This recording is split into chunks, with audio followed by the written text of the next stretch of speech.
بسم اللہ الرحمن الرحیم۔ مصر میں صلاح الدین ایوبی کا استقبال جن زیما نے کیا، ان میں ناجی نام کا ایک سالار خصوصی اہمیت کا حامل تھا۔ صلاح الدین ایوبی نے سب کو سر سے پاؤں تک دیکھا، ان کے ہونٹوں پر مسکراہٹ اور زبان پر پیار محبت کی چاشنی تھی۔ بعض پرانے افسروں نے اسے ایسی نگاہوں سے دیکھا جن میں طنز تھی اور تمسخر بھی تھا۔ وہ صلاح الدین ایوبی کے صرف نام سے واقف تھے یا اس کے متعلق یہ جانتے تھے کہ وہ حکمران خاندان کا فرد اور اپنے چچا کا جانشین ہے۔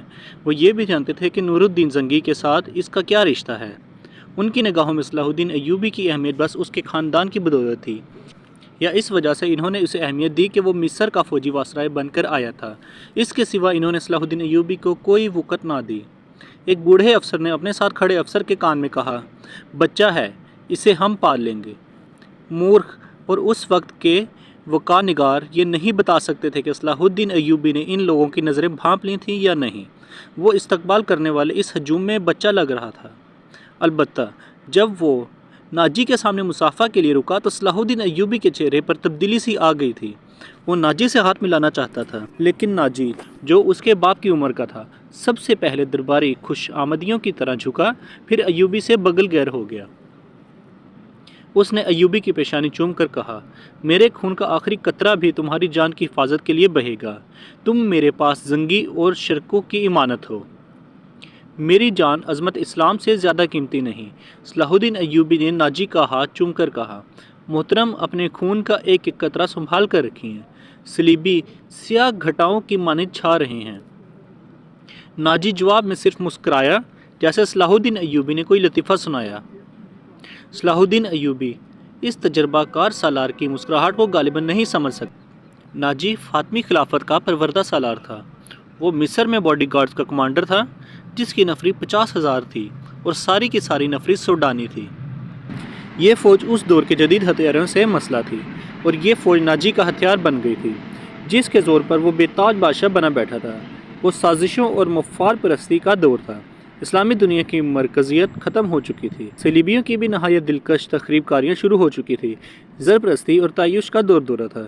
جس کے پاس ذرا سی طاقت تھی، اسے وہ اپنے اقتدار کے تحفظ کے لیے اور دولت سمیٹنے کے لیے استعمال کرتا تھا۔ سوڈانی باڈی گارڈز فوج کا کمانڈر ناجی مصر میں حکمرانوں اور دیگر سربراہوں کے لیے دہشت بنا ہوا تھا۔ خدا نے اسے سازش ساز دماغ دیا تھا۔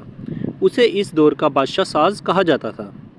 بنانے اور بگاڑنے کی خصوصی مہارت رکھتا تھا۔ اس نے صلاح الدین ایوبی کو دیکھا تو اس کے چہرے پر بالکل اس طرح مسکراہٹ آ گئی جس طرح کمزور سی بھیڑ کو دیکھ کر بھیڑیے کے دانت نکل آتے ہیں۔ ایوبی ایک زہر خند کو نہ سمجھ سکا۔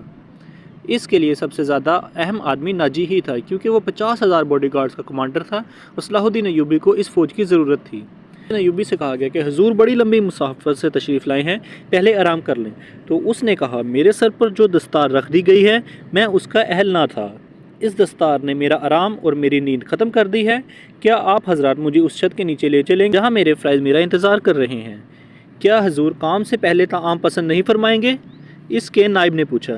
صلاح الدین ایوبی نے کچھ سوچا اور اس کے ساتھ چل پڑا۔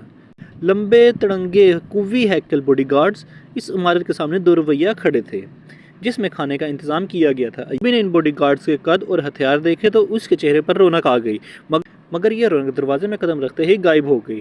وہاں 4 نوجوان لڑکیاں، جن کے جسموں میں زہر شکن لچک اور شانوں پر بکھرے ہوئے ریشمی بالوں میں قدرت کا حسن سمایا ہوا تھا، ہاتھوں میں پھولوں کی پتیوں سے بھری ہوئی خوشنما ٹوکریاں اٹھائے کھڑی تھیں۔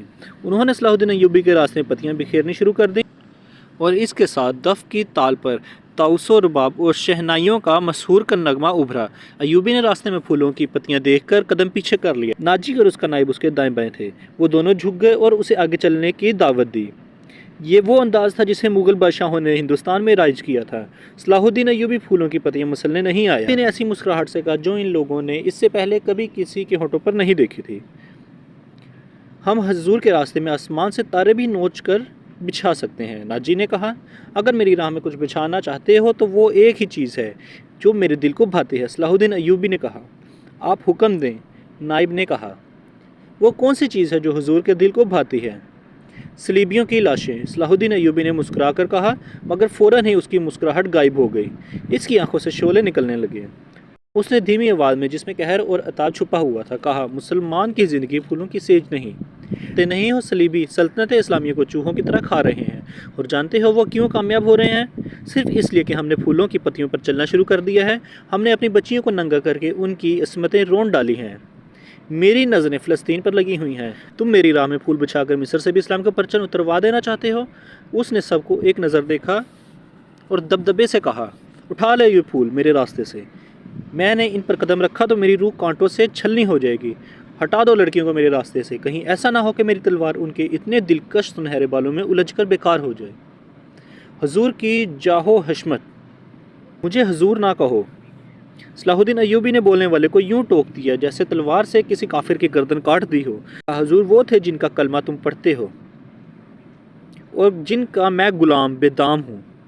میری جان فدا ہو اس حضور صلی اللہ علیہ وسلم پر جن کے مقدس پیغام کو میں نے سینے پر کندہ کر رکھا ہے۔ میں یہی پیغام لے کر مصر آیا ہوں۔ صلیبی مجھ سے یہ پیغام چھین کر بحر روم میں ڈبو دینا چاہتے ہیں، شراب میں غرق کر دینا چاہتے ہیں۔ میں بادشاہ بن کے نہیں آیا۔ لڑکیاں کسی کے اشارے پر پھولوں کی پتیاں سمیٹ کر وہاں سے ہٹ گئی تھیں۔ صلاح الدین ایوبی تیزی سے دروازے کے اندر چلا گیا۔ ایک وسیع کمرہ تھا، اس میں ایک لمبی میز رکھی ہوئی تھی جس پر رنگا رنگ پھول بکھرے ہوئے تھے، اور ان کے اندر روسٹ کیے ہوئے بکروں کے بڑے بڑے ٹکڑے، سالم مرغ اور جانے کیا کیا کھانے سجے ہوئے تھے۔ صلاح الدین ایوبی رک گیا اور اپنے نائب سے کہا، کیا مصر کا ہر ایک باشندہ اسی قسم کے کھانے کھاتا ہے؟ نہیں حضور، نائب نے جواب دیا، غریب لوگ تو ایسے کھانے کے خواب بھی نہیں دیکھ سکتے۔ تم لوگ کس قوم کے فرد ہو؟ صلاح الدین ایوبی نے پوچھا۔ کیا ان لوگوں کی قوم الگ ہے جو ایسے کھانوں کے خواب بھی نہیں دیکھ سکتے؟ کسی طرف سے کوئی جواب نہ پا کر اس نے کہا، اس جگہ قدر ملازم ہیں اور یہاں جتنے سپاہی ڈیوٹی پر ہیں ان سب کو اندر بلاؤ، یہ کھانا انہیں کھلا دو۔ ایک روٹی اٹھا لی، اس پر 2-3 بوٹیاں رکھیں اور کھڑے کھڑے کھانے لگا۔ نہایت تیزی سے پوری روٹی کھا کر پانی پیا اور باڈی گارڈز کے کمانڈر ناجی کو ساتھ لے کر اس کمرے میں چلا گیا جو واسرائے کا دفتر تھا۔ 2 گھنٹے بعد ناجی باہر نکلا، دوڑ لگا کر اپنے گھوڑے پر سوار ہوا، ایڑ لگائی اور نظروں سے اوجھل ہو گیا۔ رات ناجی کے خاص کمرے میں اس کے 2 کمانڈر جو اس کے معتمد اور ہمراز تھے اس کے پاس بیٹھے شراب پی رہے تھے۔ ناجی نے کہا، جوانی کا جوش ہے، تھوڑے دنوں میں ٹھنڈا کر دوں گا۔ کمبخت جو بھی بات کرتا ہے کہتا ہے، رب کعبہ کی قسم صلیبیوں کو سلطنت اسلامیہ سے باہر نکال کر دم لوں گا۔ صلاح الدین ایوبی، ایک کمانڈر نے تنزیہ کہا، اتنا بھی نہیں جانتا کہ سلطنت اسلامیہ کا دم نکل چکا ہے، اب سوڈانی حکومت کریں گے۔ کیا آپ نے اسے یہ بتایا کہ یہ 50,000 کا لشکر سوڈانی ہے؟ دوسرے کمانڈر نے ناجی سے پوچھا، اور یہ لشکر جسے وہ اپنی فوج سمجھتا ہے صلیبیوں کے خلاف نہیں لڑے گی۔ تمہارا دماغ ٹھکانے ہے ادروش؟ ناجی نے کہا، میں اسے یقین دلا چکا ہوں کہ یہ 50,000 سوڈانی شیر اس کے اشارے پر صلیبیوں کے اوپر کھچے اڑا دیں گے۔ لیکن ناجی چپ ہو کر سوچ میں پڑ گیا۔ لیکن کیا؟ اس نے مجھے حکم دیا ہے کہ مصر کے باشندوں کی ایک فوج تیار کرو۔ ناجی نے کہا، اس نے کہا ہے کہ ایک ہی ملک کی فوج مناسب نہیں ہوتی، وہ مصر کے لوگوں کو بھرتی کر کے ہماری فوج میں شامل کرنا چاہتا ہے۔ تو آپ نے کیا جواب دیا؟ میں نے کہا کہ آپ کے حکم کی تعمیل ہوگی۔ ناجی نے جواب دیا، مگر میں ایسے حکم کی تعمیل نہیں کروں گا۔ مزاج کا کیسا ہے؟ اردوش نے پوچھا۔ ضد کا پکا معلوم ہوتا ہے، ناجی نے جواب دیا۔ آپ کی دانش اور تجربے کے سامنے تو کچھ بھی نہیں لگتا۔ دوسرے کمانڈر نے کہا، نیا امیر مصر بن کے آیا ہے، کچھ روز یہ نشہ طاری رہے گا۔ میں یہ نشہ اترنے نہیں دوں گا، ناجی نے کہا، اسے اسی نشے میں بدمست کر کے ماروں گا۔ بہت دیر تک یہ تینوں صلاح الدین ایوبی کے خلاف باتیں کرتے رہے اور اس مسئلے پر غور کرتے رہے کہ اگر صلاح الدین ایوبی نے ناجی کی بے تاج بادشاہی کے لیے خطرہ پیدا کر دیا تو وہ کیا کارروائی کریں گے۔ ادھر صلاح الدین ایوبی اپنے نائبین کو سامنے بٹھائے یہ ذہن نشین کروا رہا تھا کہ وہ حکومت کرنے نہیں آیا اور نہ کسی کو حکومت کرنے دے گا۔ اس نے انہیں کہا کہ اسے جنگی طاقت کی ضرورت ہے، اور اس نے یہ بھی کہا کہ اسے یہاں کا فوجی ڈھانچہ بالکل پسند نہیں۔ 50,000 باڈی گارڈ سوڈانی ہیں، ہمیں ہر خطے کے باشندے کو یہ حق دینا چاہیے کہ وہ ہماری فوج میں آئیں، اپنے جوہر دکھائیں اور مال غنیمت میں اپنا حصہ وصول کریں۔ یہاں کی عوام کا معیار زندگی اسی طرح بلند ہو سکتا ہے۔ صلاح الدین ایوبی نے انہیں بتایا، میں نے ناجی سے کہہ دیا کہ وہ عام بھرتی شروع کر دیں۔ کیا آپ کو یقین ہے کہ آپ کے حکم کی تعمیل کرے گا؟ ایک ناظم نے اس سے پوچھا۔ کیا وہ حکم کی تعمیل سے گریز کرے گا؟ وہ گریز کر سکتا ہے، ناظم نے جواب دیا۔ فوجی امور اسی کے سپرد ہیں اور وہ کسی سے حکم نہیں لیا کرتا، اپنا منوایا کرتا ہے۔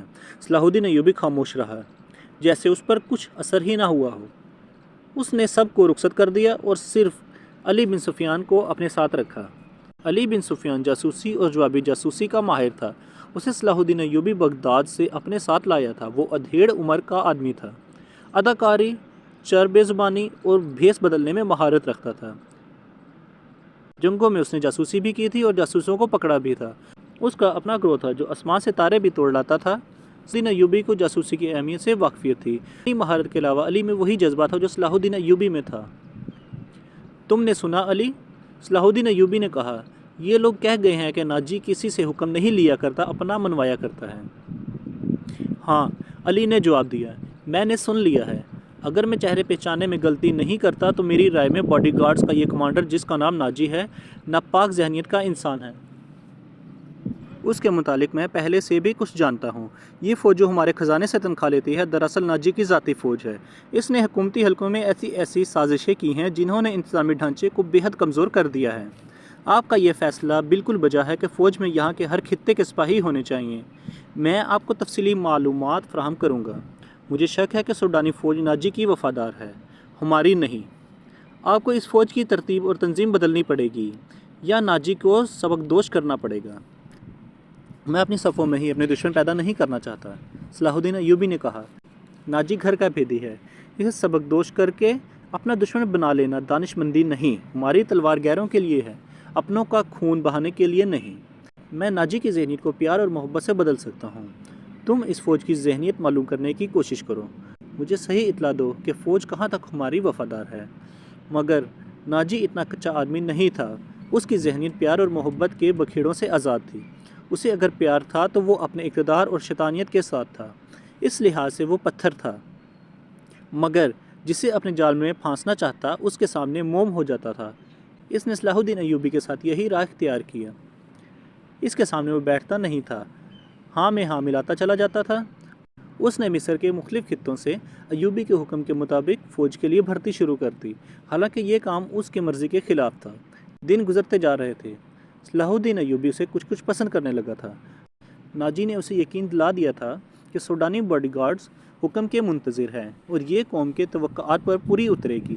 ناجی صلاح الدین ایوبی کو 2-3 مرتبہ کہہ چکا تھا کہ وہ باڈی گارڈز کی طرف سے اسے دعوت دینا چاہتا ہے اور فوج اس کے اعزاز میں جشن منانے کے لیے بے تاب ہے، لیکن صلاح الدین ایوبی مصروفیات کی وجہ سے یہ دعوت قبول نہیں کر سکا تھا۔